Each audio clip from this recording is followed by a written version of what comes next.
বিএনপির ভারপ্রাপ্ত চেয়ারম্যান জনাব তারেক রহমান, আপনাকে আমাদের অনুষ্ঠানে স্বাগত জানাই। আপনি আমাদের শুভেচ্ছা এবং কৃতজ্ঞতা জানবেন। ডক্টর মোহাম্মদ ইউনূস, আপনাকে আমাদের অনুষ্ঠানে স্বাগত জানাই। আসলে রাষ্ট্রের সর্বোচ্চ ক্ষমতায় বা রাজনীতির জায়গায়, দেশ পরিচালনায়, সেগুলিতে আপনি আসলে আসতে চেয়েছিলেন কিনা, চান কিনা, বা ওই জায়গা থেকে যদি চাইতাম, খালেদ, যদি চাইতাম, তখন যখন মিলিটারি আমার বাসায় এসে বসে রইল সারা রাত আমাকে রাজি করানোর জন্য, আমি তো লুফে নিতাম। রাজি করানোর জন্য বসে থাকতে হবে কেন? আমি যদি ক্ষমতায় চাইতাম, বলে আর চলেন চলেন, কি করতে, কি কোন জামাটা পড়তে হবে দেখিয়ে দেন, এখনই যাচ্ছি। আমি তো সেটা করিনি। তাদের সঙ্গে তর্ক করেছি, সারা রাত ধরে তর্ক করেছে যে না ভাই, আমাকে দিয়েন না, আমি এই কাজের উপযুক্ত না, আপনারা অন্য লক্ষ্য যান। তারা আমার উপরে মন ঠিক করে ফেলেছে, আমাকে নিতে হবে। আমি বারে বারে বলতেছি তাদেরকে, তো তারা নিরাশ হয়ে ফিরে গেল, বললো যে সকালবেলায় আবার আসবো, সকালবেলায় আসলে তখন আপনি আমাদেরকে বলেন যে রাজি আছেন। আমি বললাম যে না, সকালবেলা আসলে একই কথা পাবেন, কারণ আমি তো এটা এমন কিছু না যে মনের মধ্যে সন্দেহ রেখে, দ্বন্দ্ব রেখে আপনাদেরকে বলছি, অত্যন্ত পরিষ্কার ভাবে আপনাদের কাছে বলছি। ঠিক আছে, তা না হলে তো আমি সঙ্গে সঙ্গে রাজি হয়ে যেতাম। কে ছাড়ে যাও আপনাকে? দেশের পুরো সরকারের প্রধান হবার জন্য আহ্বান জানাচ্ছে বাংলাদেশে এরকম কয়জন মানুষ আছে বলবো যে না, আমি এই দায়িত্ব গ্রহণ করব না? আমি তো করলাম সেটা। এখন আমার নামে বলা হচ্ছে 10 বছর চেয়ে। আমি বছর নিয়ে তো প্রশ্নই উঠে না। প্রশ্ন হচ্ছে আগামীকাল সকালবেলা আপনি শপথ গ্রহণ করবেন, এই কথা। আমি বললাম যে না, করবো না। তারপরে এরপরে তো কয় বছর, কয় কাণ্ড। আমি 10 বছর দিয়ে কি করবোটা কি? আমি 10 বছর দিয়ে, আমি তো বলছি আমি এই কাজের জন্য নই। দেশে আমার দেশ পরিচালনা করা আমার দায়িত্ব না, আমার কাজ না। আমি জানি না এটা কিভাবে করতে হয়। আমি যেটা জানি সেটা করি। Make sense. আপনার মেয়ে মনিকা ইউনূস সম্প্রতি একটি সাক্ষাৎকার দিয়েছেন সিএনএন-এ। সেখানে আমি তাকে একটু যদি অনুবাদ করি তাহলে সেরকম পড়তে পারবো, যে আমি তাকে উদ্ধৃত করছি যে কোনো এক সময় প্রধানমন্ত্রী শেখ হাসিনা ও ডক্টর ইউনূস একসঙ্গে কাজ করেছেন। আমি আশা করি সেই সময়টা আবার ফিরে আসুক, শুধু গ্রামীণ কিংবা সংশ্লিষ্ট সব প্রতিষ্ঠানগুলোর ভালোর জন্যই নয়। যদি তারা আবারও একসঙ্গে কাজ করেন তাহলে সেটা চমৎকার হবে। এই মনিকা ইউনূসের এই আশা কি আপনারও মানে একই রকম আশা কিনা, যে প্রধানমন্ত্রী শেখ হাসিনা এবং ডক্টর ইউনূস একসঙ্গে কাজ করলে আরো কিছু চমৎকার কাজ হবে, বা এটা আপনি আশা করছেন এরকম কি? এটা কি এখন আমার জন্য করা যাচ্ছে না যে আমি নারাজ, যে করতে চাই না? তুমি ভাবখানা এমন করছো যে আমি আপত্তি করছি, আমি কাজ করতে চাই না। আমাকে যে বললাম চোর বদমাইশ করে রেখেছে, সেখানে কাজ করার তো কথাই উঠছে না। আমার নাম উঠলেই ওনার রাগ উঠে যায়। আমাকে সুদখোর না বললে ওনার মন তৃপ্ত হয় না। আমাকে চুবিয়ে না ডুবালে, পদ্মা নদীতে আমাকে চুবিয়ে না ডুবালে ওনার মনে শান্তি আসে না। ঠিক আছে, আমি কি করে বলবো? ওনাকে বলতে তো হবে, ওনাকে যদি কিছু বলতে হয়। পদ্মা নদীর কথাটা যখন উঠলই, পদ্মা ব্রিজ সম্পর্কে যে কথাটা সরকারের উচ্চ মহল থেকে এটা বলা হয় যে আপনি আপনার ক্ষমতা ব্যবহার করে বা আপনার পরিচিতি ব্যবহার করে বা আপনার যে একটা সাংঘাতিক রকমের গ্রহণযোগ্যতা সারা দুনিয়াতে আছে, যেটি আসলে ওয়ার্ল্ড ব্যাংক সহ অন্য জায়গায় আছে, সেটি দিয়ে আসলে আপনি পদ্মা সেতুটা বাংলাদেশ যাতে ঋণ না পায় সেটির জন্য আপনি চেষ্টা করেছেন। এই ব্যাপারটা নিয়ে কি আপনি একটু কিছু বলবেন, যে এটা আপনার বিরুদ্ধে একটা অভিযোগ? কি বলবো, এটা বলো, এটা হাস্যকর একটা কথা। মুখ থেকে বলে ফেললো চোর ডাকাতের মতো, এটাও আরেকটা বলে ফেললো, এটাই সত্য হয়ে গেল। আমরা যে বারে বারে বিবৃতি দিলাম তখন এটা প্রশ্নই উঠে না। আমরা বাংলাদেশের নাগরিক হিসেবে আমরা গৌরবান্বিত যে এই পদ্মা সেতুর উপরে আমরা একটা সেতু বানাতে পারবো, এটার জন্য আমরা সবাই চাই। কাজে এটা তো বিরোধিতা করার তো প্রশ্নই উঠে না। কেন বিরোধিতা করবো? দেশে যে একটা বড় রকমের ঘটনা ঘটতে যাচ্ছে, সেটা তো আমরা সবাই সমর্থন করেছি। তিনি বলেই চললেন। এখন একজনে বলতে থাকলে তো আমার করার কিছু তো নাই। উনি এত শক্তিধর যে এখানে আমার কথা তো কিছুই থাকে না। ওনার সরকারের যাবতীয় প্রচার যন্ত্র ওনার হাতে। আমার তো আমার গলার যত তীক্ষ্ণ। আপনি তো কথা বলেন না, বললে তো নিশ্চয়ই আপনার সাথে না। একটি প্রশ্ন আসছে যে পদ্মা সেতুর যখন উদ্বোধন করা হবে তখন কি আপনাকে নিমন্ত্রণ জানানো হয়েছিল, যে মানে রাষ্ট্রের পক্ষ থেকে এরকম বলা হয়েছিল যে আপনাকেও নিমন্ত্রণ জানানো হবে, বা আপনি মনে আছে কিনা? মনে পড়ে না এরকম করছে। আচ্ছা, গ্রামীণ ব্যাংকের আপনি যখন মানে গ্রামীণ টেলিকমটা আপনি প্রতিষ্ঠা করেন, সেই সময়ে গ্রামীণ টেলিকমের সাথে গ্রামীণ ব্যাংকের সম্পর্কের যে বিধিমালা, সেই বিধি কি আপনি যখন চলে এসেছেন গ্রামীণ ব্যাংক থেকে সেটি পরিবর্তন করা হয়েছিল? তো সেই পরিবর্তনটি মানে পরিবর্তনটির জায়গাটা যদি আমাদের একটু পরিষ্কার করতেন। পরিবর্তন ছিল যে আগে এটা নমিনেট করতে পারতো গ্রামীণ ব্যাংক, চেয়ারম্যান পদের জন্য একজন লোক নমিনেট করতে পারতো। আমরা যেহেতু গ্রামীণ ব্যাংক থেকে আমাদেরকে সরিয়ে দেওয়া হয়েছে, তখন আমরা মনে করলাম যে এটা রাখার আর দরকার নাই। গ্রামীণ টেলিকম থেকে সেই পদটা আমরা পরিষ্কার করে দিয়েছি যে এখন এটা আর দরকার নাই। এইটুকুই পরিবর্তন হয়েছে। এটা ন্যায়সঙ্গত ভাবে পরিবর্তন করার ধারা অনুযায়ী যা যা করতে হয় সেটা করা হয়েছে। এতে তার ইচ্ছা বা তার কর্তব্য, তার করণীয় যে অবজেক্টিভস আছে, কোথাও পরিবর্তন হয় নাই। এই ক্ষেত্রে আমাদের এই বিষয়ে আর কি এইটাই আমাদের আরেকটা প্রশ্ন, সেটা হচ্ছে যে গ্রামীণ টেলিকম কি গ্রামীণ ফোন থেকে প্রায় 37% লভ্যাংশ পায়, যে এবং যদি পায় 34% লভ্যাংশ পায়, সেই 34% লভ্যাংশের যে টাকাটা, সেই টাকাটা কোথায় বা কি উদ্দেশ্যে ব্যয় করা হয়? সেই সামাজিক ব্যবসায় যেটি আসলে আপনার প্যাটেন্ট করা সোশ্যাল বিজনেস, সেটির কাঠামোটা আসলে কি বা সেটি কিভাবে আপনি করেন? সামাজিক ব্যবসা হলো এমন একটা নতুন ধরনের ব্যবসার চিন্তা, যেটা আমরা প্রমোট করছি, আমরা নিজেরা প্র্যাকটিস করছি। যেটা ব্যবসা মানে হলো মুনাফা করা, ব্যক্তিগত মুনাফা করা, এবং তার লক্ষ্য হলো সর্বোচ্চ মুনাফা করা। এটি হলো ইকোনমিক্স এর নিয়ম, যে সর্বোচ্চ মুনাফা যদি করি সবকিছু ঠিকঠাক মতো চলবে। আমরা বললাম যে এটা ভুল জিনিস, যে সর্বোচ্চ মুনাফার মধ্যে দিয়ে মানুষকে এক রকমের নেশাগ্রস্ত করেছে। এই মুনাফার নেশার মধ্যে তাকে ঢুকিয়ে দেওয়া হয়েছে। এই মানুষকে এই মুনাফার নেশাগ্রস্ত মানুষ হিসেবে এটা আমরা কল্পনা করতে পারি না। আমরা বলছি যে এটা মুনাফা সে করবে, সর্বোচ্চ মুনাফা করবে, কিন্তু অন্য ধরনের ব্যবসা আছে। ব্যবসা এখন শুধু এক প্রকারের ব্যবসা আছে, যে ব্যবসাতে শুধু মুনাফা সর্বোচ্চকরণ, এটাই হলো নির্দিষ্ট নিয়ম। আমরা বলছি আরেক রকমের ব্যবসা, যেটা হলো মানুষের সমস্যার সমাধান করা, মুনাফার জন্য কোনো রকমের ইচ্ছা তার না থাকা, মুনাফা বিহীন ভাবে, কারণ মুনাফা ব্যক্তিগত মুনাফা না নিয়ে শুধু সমস্যার সমাধানের জন্য ব্যবসা করে, এটাকে আমরা বলছি সামাজিক ব্যবসা। আপনি যদি ওই জায়গা থেকে শুরু করেন যে আসলে প্রথম এই যে হামলা, কারো উপরে একদম বিচার করে ফেলা, চল দেখা আসি, এইটার মধ্যে এটা শেষ করে দেই, এগুলো আপনারা শুরু করছিলেন আসলে, বা আপনাদের কাছাকাছি জায়গা থেকে শুরু হয়েছিল, আপনাদের সমর্থন ছিল। এখন কি এটা একটু আয়ত্তের বাইরে চলে গেছে কিনা? মানে সারা বিশ্বের কাছে যখন একটা বিনিয়োগ বোর্ডের একটা মিটিং হচ্ছে, তখন আমরা এটা কি প্রমাণ করলাম? ইসরায়েলের বিরুদ্ধে আমাদের প্রতিবাদ জানাইতে গিয়ে জুতার দোকানের জুতা লুট করে নিয়ে আসা। যত দ্রুত আমরা গণতান্ত্রিক প্রক্রিয়ার মাধ্যমে একটি নির্বাচিত সরকারের হাতে দায়িত্ব দিতে পারবো, তত দ্রুত আমরা দেশকে আরো ধ্বংস হয়ে যাওয়া থেকে রক্ষা করতে সক্ষম হব। যারা সংস্কার করছেন, প্রতিনিয়ত সংস্কারের কথা বলছেন, সেই সময় এই মানুষগুলোর মুখে সেই স্বৈরাচারের বিরুদ্ধে সাহস করে দাঁড়িয়ে কোনো সংস্কারের কথা আমরা বলতে শুনিনি। তখন কিন্তু শুধু বিএনপি বলেছিল, বিএনপির নেতাকর্মীরাই বলেছিল সংস্কারের কথা।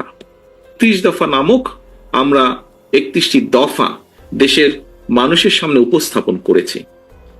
আমরা মনে করি, বিএনপি বাংলাদেশ জাতীয়তাবাদী দল মনে করে যে এই 31টা বিষয় আমাদেরকে অ্যাড্রেস করা উচিত। অর্থাৎ আগামী দিনে যদি আমরা ইনশাল্লাহ আল্লাহর রহমতে দেশের মানুষের সমর্থনে সরকার গঠন করতে সক্ষম হই, তাহলে আমরা এই 31টি বিষয়ের প্রতি মনোযোগ দিব।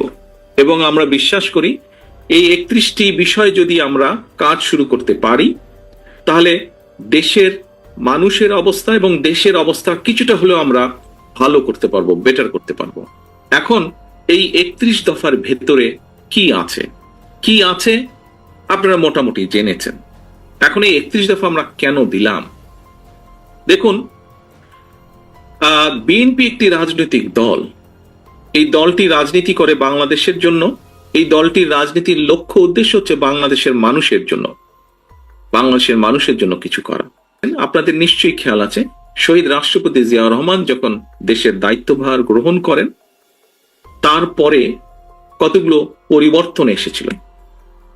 তার মধ্যে একটি দুইটি পরিবর্তন যদি আমরা আলোচনা করি, প্রথম পরিবর্তনই হচ্ছে দেশের আইন শৃঙ্খলার উন্নয়ন। দ্বিতীয় আরেকটি বড় পরিবর্তন হচ্ছে যে 74 সালে যেই দুর্ভিক্ষে লক্ষ লক্ষ মানুষ না খেতে পেয়ে মারা গিয়েছিল, শহীদ জিয়ার সময় খাল খননের মাধ্যমে খাদ্য উৎপাদন বৃদ্ধি করা হয়েছিল, যাতে করে খাদ্যের অভাবে মানুষ মারা না যায়। এর পরবর্তীতে আরো ইতিহাস গড়িয়েছে, সময় গড়িয়েছে, গণতন্ত্রের চর্চা হয়েছে, বাধাগ্রস্ত হয়েছে, স্বৈরাচার জোর করে ক্ষমতা দখল করেছে, আন্দোলন হয়েছে, আন্দোলনে জনগণের বিজয় হয়েছে। সেই বিজয়ে জনগণ আবার 91 সালে বিএনপিকে দায়িত্ব দিয়েছে। বিএনপিকে দায়িত্ব দেওয়ার পরে দেশনেত্রী খালেদা জিয়া দায়িত্বভার গ্রহণ করেছে। তখনও আমরা দেখেছি কিছু পরিবর্তন হয়েছে। কি পরিবর্তন? এগোনোর চেষ্টা করেছে দেশ সামনে। আমরা দেখেছি নারীদের শিক্ষার ব্যাপারে একটি যুগান্তকারী পদক্ষেপ গ্রহণ করা হয়েছে। আমরা দেখেছি যে কিভাবে শিল্প কারখানার প্রসার লাভ করেছিল বেকারদের কর্মসংস্থানের জন্য। আমাদের লক্ষ্য যেহেতু, অর্থাৎ বাংলাদেশ জাতীয়তাবাদী দল বিএনপির লক্ষ্য এবং উদ্দেশ্য হচ্ছে দেশ এবং দেশের মানুষ, কাজেই যখন বিগত 15 বছর বাংলাদেশের মানুষ স্বৈরাচারের বিরুদ্ধে লড়াই করছিল, তাদের রাজনৈতিক অধিকার প্রতিষ্ঠার জন্য, তাদের ভোটের অধিকার প্রতিষ্ঠার জন্য, তাদের বাক স্বাধীনতার জন্য, সর্বোপরি জনগণের অর্থনৈতিক মুক্তির জন্য যখন সংগ্রাম করছিল, সেই সময় সকল বিষয় বিবেচনায় রেখে বাংলাদেশ জাতীয়তাবাদী দল আমরা প্রথমে 27 দফা ঘোষণা করেছিলাম। তার পরবর্তীতে বিভিন্ন রাজনৈতিক দল যাদেরকে সাথে নিয়ে যারা বিএনপির সাথে অথবা বিএনপি যাদেরকে সাথে নিয়ে স্বৈরাচার বিরোধী আন্দোলনে নেতৃত্ব দিচ্ছিল, স্বৈরাচার বিরোধী আন্দোলনে মাঠে ছিল, তাদেরকে সাথে নিয়ে আমরা 31 দফা পরবর্তীতে ঘোষণা করি। এবং এই 31 দফা সংস্কার কর্মসূচি বলেন বা দেশ উন্নয়ন কর্মসূচি বলেন, যেভাবেই আমরা বলি না কেন, এটি আমরা এমন এক সময় দিয়েছিলাম, এমন এক সময় জাতির সামনে আমরা উপস্থাপন করেছিলাম আজ থেকে 2-2.5 বছর আগে, যখন বর্তমানে অনেক মানুষকে আমরা দেখছি যারা সংস্কার করছেন, প্রতিনিয়ত সংস্কারের কথা বলছেন। সেই সময় এই মানুষগুলোর মুখে সেই স্বৈরাচারের বিরুদ্ধে সাহস করে দাঁড়িয়ে কোনো সংস্কারের কথা আমরা বলতে শুনিনি। তখন কিন্তু শুধু বিএনপি বলেছিল, বিএনপির নেতাকর্মীরাই বলেছিল সংস্কারের কথা। তবে আজকে যারা সংস্কারের কথা বলছেন, আমরা তাদেরকে আন্তরিকভাবে ধন্যবাদ জানাই। তখন হয়তো বলেননি, কিন্তু এখন বলছেন, তাদেরকে আমরা আন্তরিকভাবে ধন্যবাদ জানাই। কারণ আমরা যেই কাজটি 2 বছর আগে থেকে শুরু করেছিলাম, যখন আমরা জানতাম যে এই স্বৈরাচারের পতন হবে, হয়তো আমরা অগাস্টের 5 তারিখটি জানতাম না, কিন্তু আমাদের দৃঢ় বিশ্বাস ছিল যে স্বৈরাচারের পতন আর বেশি দূরে নয়। আমরা দেশের মানুষের সামনে উপস্থাপন করেছিলাম এই 31 দফা। সেই মানুষগুলো যারা আজ সংস্কার প্রস্তাবকে সমর্থন দিচ্ছে, আপনারা নিশ্চয়ই খেয়াল করেছেন, আমরা 2 বছর আগে বলেছি যে একজন ব্যক্তি 2 বারের বেশি প্রধানমন্ত্রী হতে পারবে না। 2 বছর পরে আজকের যে এই অন্তর্বর্তীকালীন সরকার, তারা যাদেরকে বিভিন্ন কমিশনের দায়িত্ব দিয়েছে, সেই কমিশন আজকে 2-2.5 বছর পরে একই কথা বলছে। বাংলাদেশ জাতীয়তাবাদী দল 2 থেকে 2.5 বছর আগে বলেছিল যে একজন ব্যক্তি পরপর 2 বারের বেশি প্রধানমন্ত্রী হতে পারবে না। আজকে 2 থেকে 2.5 বছর পরে বর্তমান সরকারের কমিশনের ব্যক্তিবর্গ ওনারা বলছেন যে একজন ব্যক্তি 2 বারের বেশি প্রধানমন্ত্রী হতে পারবে না। আমরা উচ্চ কক্ষের কথা বলেছি 2-2.5 বছর আগে।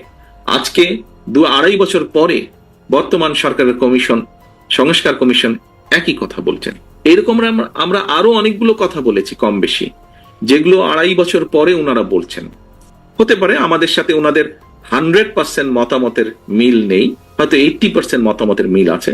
তার অর্থ কি? তার অর্থ দাঁড়াচ্ছে যেগুলো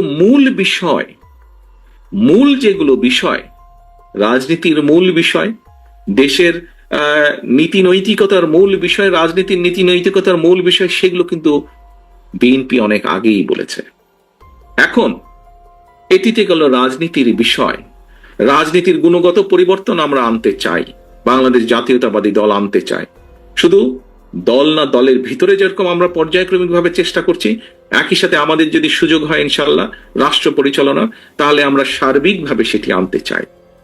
এবং সেই জন্য আমরা দল মত নির্বিশেষে সমাজের প্রত্যেকটি মানুষের সহযোগিতা আমরা চাই। একই সাথে শুধু রাজনীতির গুণগত পরিবর্তন আনলেই তো সবকিছু হয়ে যাবে না, সবকিছুকে হয়ে যাবে না। তারপরেও আসল কতগুলো বিষয় বাকি থাকে। কি সেই বিষয়? প্রথমেই যদি বলতে হয়, এই যে দ্রব্যমূল্যের লাগামহীন গতি, যেটি প্রত্যেকটা সমাজের কম বেশি প্রত্যেকটি মানুষকে কষ্ট দেয়, এই লাগামহীন গতির লাগাম টেনে ধরতে হবে। এবং এই লাগাম যদি টেনে ধরতে হয় তাহলে পদক্ষেপ গ্রহণ করতে হবে। এটি গেল একটি। বাংলাদেশে বহু মানুষ আছে, বহু যুবক আছে, বহু নারী আছে যারা বেকার বিভিন্ন কারণে কর্মসংস্থানের ব্যবস্থা তাদের হচ্ছে না। মানুষের কর্মসংস্থানের ব্যবস্থা করতে হবে। শুধু বড় বড় কথা বললে তো হবে না। শুধু সংসদে উচ্চকক্ষ তৈরি করলেই সমস্যার সমাধান হবে না। আলোচনা হবে, উপায় বের হবে, কিন্তু সেই উপায়কে বাস্তবায়ন করতে হবে। শুধু একজন ব্যক্তি দুইবারের বেশি প্রধানমন্ত্রী হবে না, এই কথা তো বললে হবে না। হলো না প্রধানমন্ত্রী, তাতে পাবলিকের কি যায় আসে? পাবলিককে, মানুষের জন্য কর্মসংস্থানের ব্যবস্থা করতে হবে, আয় রুজির ব্যবস্থা করতে হবে। মানুষের দ্রব্যমূল্যের লাগাম, যে ঊর্ধ্বয়ন লাগাম দ্রব্যমূল্যের, এটির গতি টেনে ধরতে হবে। কৃষকের ফসলের উৎপাদন বাড়াতে হবে। আবার একই সাথে কৃষক যাতে পণ্যের ন্যায্য মূল্য পায় সেটিও নিশ্চিত করতে হবে। কৃষকের জন্য খাল কাটার ব্যবস্থা করতে হবে, যাতে কৃষক অল্প খরচে সহজে পানি পেতে পারে তার দ্রব্য উৎপাদনের জন্য, কৃষি পণ্য উৎপাদনের জন্য। কারণ কৃষক যদি ক্ষতিগ্রস্ত হয়, প্রত্যক্ষভাবে পরোক্ষভাবে আমরা সকলে ক্ষতিগ্রস্ত হব। ঠিক একইভাবে বাংলাদেশের ভবিষ্যৎ প্রজন্ম, শিশু যারা আছে, তাদের জন্য শিক্ষার ব্যবস্থাকে সহজ করতে হবে। শুধু শিক্ষার ব্যবস্থাকে সহজ করলেই হলো না, তাদেরকে যারা শিক্ষিত করবেন, যেসব শিক্ষক, সেই শিক্ষকদেরকে আবার একটা কমফোর্ট দিতে হবে। কি সেটি? তাদেরকে সহযোগিতা দিতে হবে অর্থনৈতিকভাবে, যাতে করে তারা তাদের পুরা মনোনিবেশ করতে পারেন, মনটাকে একদম মনোনিবেশ করতে পারেন শিক্ষার জন্য। অর্থাৎ তারা যাতে সুষ্ঠুভাবে এই দেশের ভবিষ্যৎ প্রজন্মদেরকে শিক্ষা দিতে পারে, সঠিক শিক্ষা দিতে পারে, সেটির ব্যাপারেও নজর দিতে হবে। শুধু বই খাতা দিলে হবে না, শুধু বিল্ডিং বানালে হবে না, শিক্ষকদের প্রতিও নজর দিতে হবে। একইভাবে নজর দিতে হবে মানুষের স্বাস্থ্যের জন্য। একটি কথা আমরা প্রায় শুনি, বাংলাদেশের সাধারণ মানুষ যারা তারা দেশের হাসপাতালগুলোতে ঠিকভাবে চিকিৎসার সুবিধা পায় না। এর বাইরে যে সকল মানুষ আর্থিকভাবে এফোর্ড করতে পারেন, আর্থিকভাবে যাদের পক্ষে সম্ভব, তারা হয়তো কেউ বাংলাদেশের বাইরে অন্য দেশে চিকিৎসার সুবিধা নিতে চলে যান। কাজেই আমরা যদি এই মানুষগুলোকে দেশের ভিতরে রেখে, দেশের ভিতরে যদি তাদেরকে চিকিৎসা সেবা দিতে চাই, তাহলে চিকিৎসার ব্যবস্থার উন্নয়ন ঘটাতে হবে, ওষুধের দাম কমাতে হবে, ওষুধের দাম কমানোর পদক্ষেপ নিতে হবে। এরকম বহু কাজ বাকি আছে। যে ঢাকা শহরে এখান থেকে এয়ারপোর্ট যেতে মাত্র 30 কিলোমিটার, অথচ বহু সময় লাগে, যানজট থেকে আরম্ভ করে পরিবেশের দূষণ। এই যে সমস্যাটা, যেই দুটো সমস্যা, পরিবহন সমস্যা এবং দূষণ সমস্যা, আমার তো মনে হয় এখানে উপস্থিত যে কয়েক হাজার মানুষ যে আপনারা আছেন, প্রত্যেকটি মানুষ এই কষ্ট প্রতিদিন সহ্য করতে হয় না আপনাদের? কাজেই যানজট হয়তো থাকবে, যানজট যাবে না। পৃথিবীর সব দেশেই, সব রাজধানীতেই কম বেশি যানজট থাকে, কিন্তু সেই যানজটটাকে একটি সহনীয় পর্যায়ে নিয়ে আসতে হবে। 2 ঘন্টা 3 ঘন্টা ধরে যানজটের মধ্যে বসে থাকে, এটি কোনো স্বাভাবিক ব্যাপার হতে পারে না। কাজে আমাদেরকে উপায় বের করতে হবে কিভাবে এই যানজট সমস্যার সমাধানটাকে, যানজটটাকে কমিয়ে আনা যায়। ঠিক আছে, 15 মিনিট, 20 মিনিট, আধা ঘন্টা, 1 ঘন্টাও যদি হয়, সেটাও বেশি হয়ে যায় অবশ্য। 15-20 মিনিট, আধা ঘন্টা যানজট হতেই পারে। কিভাবে সেই উপায়টি বের করা যায়? এই যে বায়ু দূষণ, ধুলা বলেন, ধোঁয়া বলেন, আমি অনেকের কাছে শুনি, বাংলাদেশ থেকে যারা আসেন, যে ঢাকা শহরে নামার সাথে সাথে শ্বাসটা বলে ভারী লাগে, নিতে শ্বাসটা অনেক ভারী লাগে। এখন এতগুলো মানুষ যেখানে শ্বাস প্রশ্বাস নিচ্ছে, কেন সেখানে এই বায়ু দূষণ হবে? আমরা পত্রিকার পাতায় দেখেছি, আন্তর্জাতিকভাবে পত্রিকার পাতায় দেখেছি যে গত কয়েক বছর ধরে, 8-10 বছর ধরে বায়ু দূষণের র্যাঙ্কিং এ পৃথিবীতে ঢাকা শহর হয় 1 নম্বর হচ্ছে, না হলে 2 নম্বর হচ্ছে। হয় ঢাকা একবার 1 নম্বর হলে দিল্লি 2 নম্বর, আবার দিল্লি 1 নম্বর হলে ঢাকা 2 নম্বর, দিল্লির সাথে কম্পিটিশন দিয়ে বায়ু দূষণে। এরকম অনেক সমস্যা আছে, আমাদেরকে এইগুলো আস্তে আস্তে ঠিক করতে হবে। আমরা প্রায় উদাহরণ দেই যে আমাদের দেশটি এইরকম হয়ে যাবে, আমাদের দেশটি ওই রকম হয়ে যাবে। দেখুন, দেশটি যদি এইরকম হতে হয়, ওই রকম হতে হয়, কিরকম ভাবে জানি না, তবে আমরা যদি সকলে মিলে চেষ্টা করি, সকলে মিলে যদি যার যার অবস্থান থেকে যদি আমরা চেষ্টা করি, তাহলে অবশ্যই ভালো কিছু হওয়াটা অবশ্যই সম্ভব।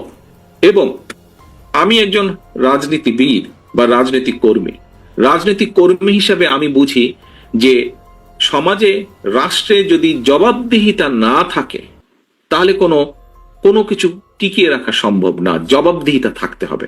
আমাদের সংসারেও কিন্তু জবাবদিহিতা থাকে যে এই কাজটি করা যাবে না, এই কাজটি করলে পানিশমেন্ট পেতে হবে, সন্ধ্যার পরে ভিতরে বাসায় ফিরে আসতে হবে। অর্থাৎ সমাজের কতগুলো, পরিবারের কতগুলো নিয়ম কারণ থাকে, এই নিয়ম কারণের মধ্যে চলতে হয়। আমি যখন এখানে এই অনুষ্ঠানে উপস্থিত হলাম, তখন আমি মাহাদি আমিনের বক্তব্য শুনছিলাম যে বিগত 15 বছর স্বৈরাচার কিভাবে বিভিন্ন প্রতিষ্ঠান ধ্বংস করেছে, কিভাবে বাংলাদেশের মানুষের অর্থ সম্পদ লুটতরাজ করে বাইরে নিয়ে গিয়েছে। একটি জবাবদিহিতা ছিল না বলেই এই কাজগুলো করা সম্ভব হয়েছে। আমি আপনার আরেকটা বিষয় একটু দৃষ্টি আকর্ষণ করছি, যে কর দেওয়া, আপনার কর দেওয়া বিষয়ে অনেকে এইটি বলতে চেষ্টা করেন যে আপনি কর না দিয়ে সে টাকা অনুদান দিয়েছিলেন এবং সেই জন্য আপনি ভেবেছিলেন যে সেই টাকার উপর আসলে কর দিতে হবে না, কিন্তু আপনি অনুদান দিয়েছিলেন একটি ট্রাস্টকে, যেটা ট্রাস্টি আবার আপনি, সেই কারণে আপনাকে সর্বোচ্চ আদালতের নির্দেশে কর দিতে হয়েছে। এইটাকে কি আপনি আপনার একটা মিস্টেক বলবেন, নাকি বা আপনার অর্থনীতিবিদদের বা আপনার পরামর্শদাতাদের, নাকি আপনার উপর একটি জুলুম বলবেন? না, আমি বলবো না, ভুল সংবাদ দিচ্ছ তুমি, সেজন্য বলবো। ভুল সংবাদটা হলো এই, আমার টাকা আমি রোজগার করি, আমি নিজে সিদ্ধান্ত নিয়েছি আমি কোনো কিছুর মালিক হব না। কাজে আমি টাকাটা আমি যেহেতু উপার্জন করেছি, সেটা আমি একটা ট্রাস্ট দিয়ে দিতে চাচ্ছি। যেমন আমার কোনো বাড়ি নাই, নিজের নামে নিজের কোনো বাড়ি নাই, গাড়ি নাই, জমি নাই, কোনো ব্যবসার শেয়ার নাই, আমি কোনোটা রাখিনি। এটা আমি মালিকানাবিহীন থাকতে চাই সবসময়। ঠিক আছে, এই টাকাটা আমি একটা ট্রাস্টে দিয়ে দিচ্ছি। তো ট্রাস্টে দিয়ে দেওয়ার সময় প্রশ্ন উঠতো এটাকে কর দিতে হবে কেন। তখন আমাদের লয়ার বললো যে না, এটা যেহেতু আপনি দান করছেন, এটা তার কর দেওয়ার বিষয় না, আপনি তো দানই করে দিচ্ছেন। তা আমি বললাম যে আইনে যেভাবে বলে সেভাবে, টাকা তো আমি এমনি দিয়েই দিচ্ছি, কাজে এটা সরকারকে দিলে আমার কোনো অসুবিধা তো নেই, আমি তো ধরে রাখতে চাচ্ছি না টাকাটা। তখন বলতে আপনার দেওয়ার কোনো কারণ নাই। তখন আমরা এটা পূরণ করে দিয়ে দিলাম, সরকার দিয়ে দিল। তখন সরকার পক্ষ থেকে, এনবিআর থেকে বলা হলো যে না, এটা করযোগ্য টাকা, আপনাকে কর দিতে হবে। আমাদের লয়ার বলছে দিতে হবে না, ওনারা বলছে কর দিতে হবে। তখন আমি বললাম যে ঠিক আছে, আদালতের কাছে যা, আদালত যেটা বলে সেটাই হবে। আমার মূল জিনিসটা হলো, আদালতে গেছি আমি, সরকার কেউ বলেনি আমাকে আদালতে যাওয়ার জন্য। আমি আদালতে গেছি তার একটা নিষ্পত্তি করার জন্য, এটাকে কর দিতে হবে না দিতে হবে না। তখন আদালত বিচার করে বললো কর দিতে হবে। যেদিন আদালতে বললো কর দিতে হবে, সেদিন আমি আদালত দিয়ে দিছি। কেউ আমাকে কর না দেওয়ার অভিযোগ করে নাই, কেউ আমাকে চিঠি লেখে নাই, কিচ্ছু না। ভাবকানাই হচ্ছে এরকম যে আমি ধরা পড়ে গেছি, কর দিই নাই, কাজে নোটিশ এসছে, তারপরে আমি, ওরকম তো না। আমি নিজে শতপ্রবৃত্ত হয়ে, যেহেতু আমাদের উকিল বলছে যে এটা লাগবে না, আর সরকার বলছে লাগবে, তা বললাম যে তাহলে নিষ্পত্তি করার জন্য আদালতের কাছে পরামর্শ চাও। আদালতকে পরামর্শ চেয়েছে, আদালত দিয়েছে, পরামর্শ দিয়েছে, আপনাকে দিতে হবে। যে মাত্র বলছে দিতে হবে, সঙ্গে সঙ্গে চেক করে দিয়ে দিয়েছে, 24 ঘন্টার মধ্যে দিয়ে দিয়েছে। এটার টাকার উপর আমার কোনো লোভ নাই, এই টাকা ধরে রাখার জন্য তো আমি দিইনি, আমি দান করে দিচ্ছি। ট্যাক্স দিতে হবে কি দিতে হবে না, এটাই ছিল বিবেচ্য বিষয়, এবং সেটাই আমি প্রার্থনা করেছি। কেউ সরকার পক্ষ থেকে আমাকে একটা চিঠি লেখে নাই। মানে আদালতের অনেকগুলি পর্যায়ে আপনার আইনজীবীরা এই ট্যাক্সটা যে আপনার উপর অ্যাপ্লিকেবল না, সেটা বলতে চেষ্টা করেছেন, সেই জন্য মনে হয় যে না, কোনো